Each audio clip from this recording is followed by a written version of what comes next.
باپ مزدور تھا، بھائی بھی مزدور تھے۔ بھائیوں نے مل کر اس کی شادی ایک مزدور کے ساتھ کر دی۔ ایک بات پر یقین کر لیں، عورت سراپا رحمت ہے، ماں کی صورت میں، بیوی کی صورت میں، بہن کی صورت میں، بیٹی کی صورت میں۔ بات یہ ہے آپ کی نیت کی، اور اگر آپ کی نیت نیک ہے تو آپ اس رحمت کے حقدار بن جائیں گے، اور اگر آپ کی نیت میں فطور ہے تو سراپا رحمت تو کیا، رحمت خداوندی بھی آپ سے روٹھ جائے گی۔ خیر اس مزدور کی نیت نیک تھی، بیوی کی صورت میں وہ ہر قسم کی رحمت کا حقدار بن بیٹھا۔ کچھ وہ پہلے محنتی تھا، اسے بیرون ملک جانے کا موقع ملا۔ قدم مضبوط ہوتے ہی اس نے اپنی بیوی کو بھی اپنے پاس بلا لیا۔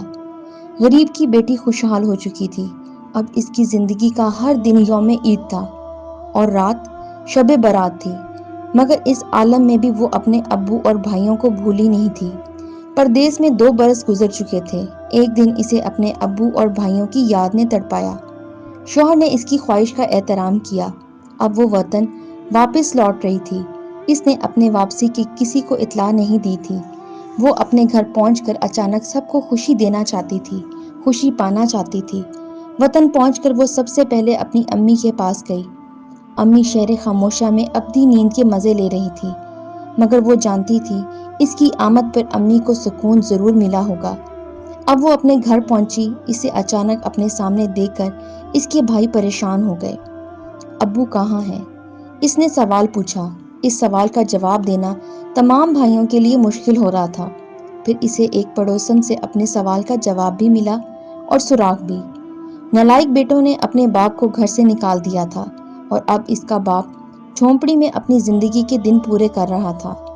وہ اپنے باپ کے پاس پہنچی۔ اس کا باپ مضبوط اعصاب کا مالک تھا، مگر اپنی بیٹی کی ایک بات سن کر وہ رو پڑا۔ چلیں ابو، اب آپ میرے ساتھ رہیں گے۔ روتے روتے اس نے اپنی بیٹی کا ہاتھ تھام لیا اور بولا، میں نے اپنی ساری زندگی کا مقابلہ کرتے گزار دی۔ زندگی میں بس 2 بار رویا ہوں۔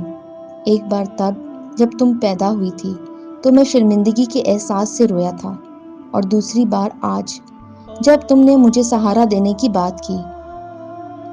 باپ کی بات سن کر بیٹی بھی پھوٹ پھوٹ کر رونے لگی۔ رحمت تو بس رحمت ہوتی ہے، پھر چاہے کوئی اس کی قدر کرے یا نہ کرے۔